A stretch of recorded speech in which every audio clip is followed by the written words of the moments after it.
Bien, très chers téléspectateurs abonnés sur notre chaîne YouTube, nous revenons maintenant avec la seconde vidéo où maintenant nous allons pouvoir vous montrer maintenant comment nous pouvons commencer maintenant à faire les chargements, donc la modélisation des charges, ainsi de suite. Mais on ne peut pas faire la modélisation des charges sans pourtant premièrement créer un modèle analytique. Comme je vous ai dit, et avec la version 2023 d'Eurovit, on a dissocié les modèles analytiques avec les modèles et physique, parce que ce sont les modèles analytiques qui nous permettent de créer des calculs, comme vous voyez, d'un robot ou d'autres logiciels. Et voilà, là, et ça, c'est une vie. Et là-bas, si je vais, par exemple, niveau 8, sinon je vais sur niveau 3, je peux juste make some section. Je peux faire une coupe, par exemple, une coupe comme ça. Et là, si je mets là-bas, aller sur la vie, voilà un peu la coupe de notre structure, parmi les éléments de structure, c'est un peu ça. Et puis tout ça, is not important. Ce qui est important pour moi, c'est ça. Cet élément ici. Voilà, ça c'est notre élément de structure. Vous voyez que c'est un bâtiment à usage public. Dans les sous-sols, ce sont des réservés pour le parking souterrain. Et puis, il y a une cage d'ascenseur. Vous voyez. Donc, les gens qui quittent ici, ils parquent leur véhicule, ils montent dans l'ascenseur, ça dépend des niveaux. Et ça, c'est le R+1. Ça, c'est la réception ici. Et puis maintenant, c'est usage des bureaux administratifs, ainsi de suite. Vous voyez là-bas. Maintenant, là, c'est le véhicule qui entre et descend ici et fait des parkings. Ils peuvent même parquer là-bas aussi dans des coins. Vous voyez, et ainsi de suite. Comme tu vois la structure là-bas, c'est combien de niveaux? C'est 1, 2, 3, 4, 5, 6, 7. Donc, 7 niveaux qui fait 6 étages. Et voilà un peu, nous avons une cage d'escalier. Comme vous voyez ici, si je vais dans 3D ici, you can find an analytic model. When I'm click on the analytic model, is empty, very empty. Why? Because there is a big difference for the 2023 version of Sophistic. Because the physical model is separately of analytical model. So if you want to make some calculation in using Sophistic analysis and design 2023, so you need to create an analytic model. So for creating analytic model, there is three capable ways.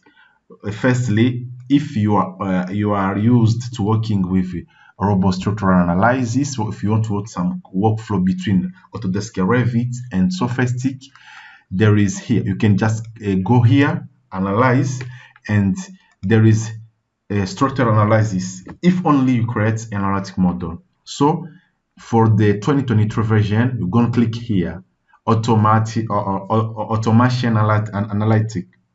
So then you can select all members who constitute, all members who create your physical structure element, and you're gonna by a Dynamo Script, you can create your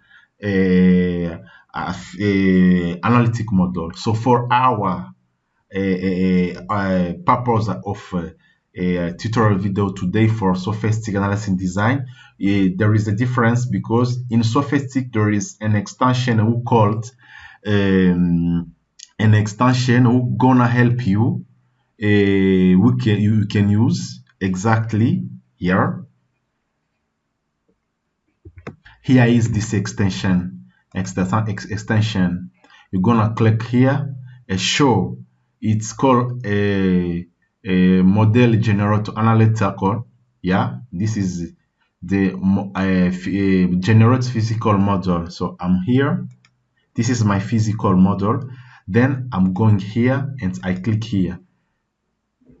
As you can see, I'm gonna generate. It's automatically. You need to make some more works or lose some main time, but it's automatically when you going when you click here, you start and directly it's going to create your analytical model. So I'm going here and automatically it's going to generate my analytical model. Sophistic Analytical Model Generator. This is an extension who allow you directly without lose more time to create your analytical model to continue your calculation in using Sophistic analysis and design.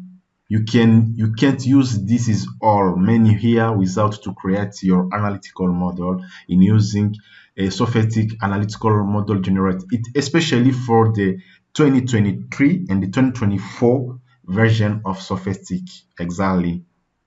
And then that physical, that the first step, you can go, you can see here, finish it successfully, visualization, and so I can go to next, and it's going to generate my analytical model. It can take some time that we're gonna be waiting. So I go to French. Donc ce que je voulais dire tout simplement est que avec Sophistic, directement, vous allez seulement cliquer ici et générer les modèles analytiques. Parce que les modèles physiques est séparé des modèles analytiques. Vous pouvez modifier beaucoup de choses dans les modèles analytiques. Ça, pourtant, ça puisse affecter votre modèle physique. Vous pouvez ajouter d'autres éléments qui peuvent seulement être lus dans le robot. Là, alors, on ne peut pas mener quoi que ce soit comme éléments ou autres calculs, chargement, modélisation, déjà sans pourtant d'abord générer un modèle analytique. Si vous voulez directement envoyer d'un robot, là vous voyez directement que mon modèle analytique est généré. Vous voyez là, comme vous pouvez voir, mon modèle analytique est généré et tous mes éléments sont là. Les fondations, les rampes et les escaliers. Et puis maintenant, ici, si je vais sur les modèles, ça c'est les modèles analytique et que vous allez voir, j'ai cliqué sur Finish and Save Current View. Voilà, je vais créer cette vue et là 3D Adjust Analytical. Et puis je vais cliquer maintenant ici, tu vois que c'est plus rapide. Ça c'est les modèles analytiques ajustés où vous allez voir, nous avons les voiles, les rampes, ainsi de suite. Maintenant, je vais voir maintenant dans les modèles analytiques normal que nous utilisons dans robot, comment est mes éléments. Comme vous pouvez voir ici, vous allez voir que il y a certains éléments de nos modèles analytiques qui n'ont pas été générés. Par exemple, vous voyez pour les dalles, vous voyez qu'il y a une différence ici. Vous voyez pour le cas d'émaillage. Ainsi de suite, vous pouvez voir maintenant comment résoudre ces problèmes. Ok, nous avons notre modèle analytique qui est déjà créé, comme vous voyez là-bas. Nous avons notre modèle analytique. Si vous cliquez ici, ça va vous donner les caractéristiques de chaque élément, les bétons, les sols, tout. Vous voyez que c'est une rampe. Et puis là-bas, vous voyez que c'est un radier, au fait. Et puis, on peut lui donner un rôle structurel. Et ça peut être un sol. Voilà. Et ça, c'est un mur. Les restes ici, ce sont des sols, ainsi de suite. Maintenant, ce que nous allons faire ici maintenant, c'est pouvoir maintenant ajouter les conditions aux appuis. Nous allons aller sur structure, ici, encastrer. Tu vois, par exemple, ça sera un encastrement surfacique, par exemple ici. Vous voyez que nos éléments sont encastrés ici. Vous pouvez, voilà, sur une surface. Et puis par après, autre chose qu'on peut ajouter, c'est, on peut seulement prendre cet élément comme ça. Voilà. Et puis, on peut connecter ça et ça. Comme vous voyez là-bas, cet élément ici, mettre en association avec ça. Vous voyez? Ok. Alors, après avoir ajouté les conditions aux appuis, maintenant, donc, les types d'appui, l'encastrement, ainsi de suite, souvent, notre fondation, c'est une radier générale, mais si vous voulez, vous pouvez encastrer l'ensemble des éléments ici. Bon, par exemple, dans le cadre dans le cadre de cet exemple ici, par exemple, on peut encastrer seulement ce point ici, par exemple, cette colonne ici. Voilà, cette colonne, c'est une colonne qui est encastrée, qui est là-bas, encastrée. Alors, ce qui maintenant nous allons passer autre, c'est les modélisations des charges. Là, on va faire trop vite pour faire la modélisation des charges. c'est très simple. Pour faire la modélisation des charges, comme nous avons déjà un modèle analytique, il faut seulement aller dans Analyse et puis nous allons aller ici, Charge. Vous voyez là-bas et puis on va aller sur type de charge. Vous voyez, nous avons les charges concentrées et tout, et tout, et tout. La majorité de nos charges, ça sera nos charges qui sont surfaciques. Vous voyez là-bas, nous avons toutes les charges que vous voyez là-bas. Là-bas, oui, modélisation, analyse. Ici, charge, modélisation structurelle, paramètres, cas de charge. Vous voyez, pour le cas des charges, nous avons le vent et tout sur charge toiture. Là seulement je mets toiture. Et puis par après, je peux ajouter exploitation L1 et puis je duplique. LD, ça va être rampe. Voilà. Et puis maintenant, par après, et j'ai mes charges qui sont là-bas, vous voyez, nature des charges, vous pouvez ajouter d'autres natures de charges, vous voyez, comme vous voulez. Et puis j'ai cliqué sur OK. Maintenant, je vais aller ici, cas des charges, vous voyez, ça est là-bas. Et puis par après, maintenant, je vais aller sur la combinaison. Pour faire la combinaison des charges, je dois aller ici, combinaison des charges. La première, et nous allons faire les combinaisons des charges selon modifier la lèvre. C'est le code D. Nous allons ajouter premier type de charge. Vous voyez là-bas. Les premiers types de charge, c'est G plus Q. Vous voyez. Et puis maintenant, nous allons aller ici, ajouter 1 plus Q. Vous voyez. Q1, QD, ça va être sa toiture. Voilà. Et puis, deuxième type de combinaison de charges, ça va être 1.35G plus 1.5Q. 5Q. Alors, je vais aller ici, 1.35 qui va multiplier le poids propre de la structure plus 1.5 qui va multiplier les L1, 1.5 qui va multiplier les L2,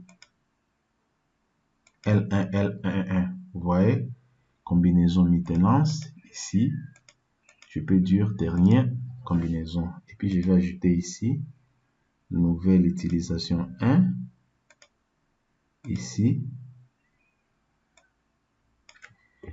et élu,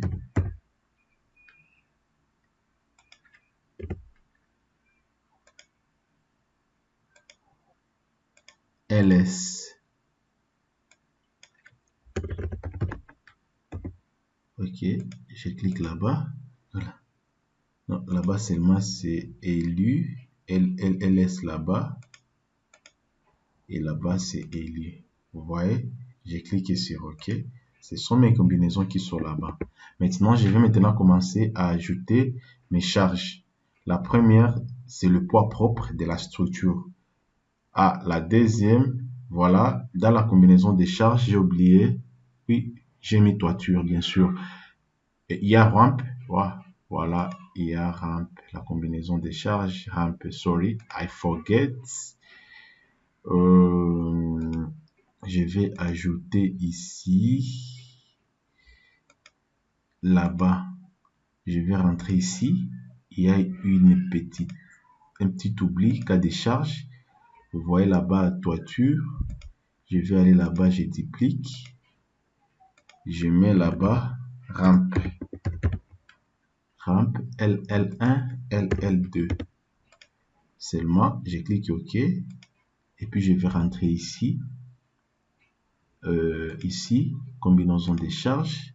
Je vais aller ici. Là-bas. Je vais ajouter aussi une autre combinaison. Ah oui, rampe. OK, LL2 rampe. J'ajoute ça. Et ici, pour la combinaison, j'ajoute, je mets 1.5.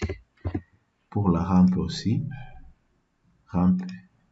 Ok, je clique OK. Maintenant, nous avons la charge d'exploitation 1, où nous allons maintenant appliquer les charges.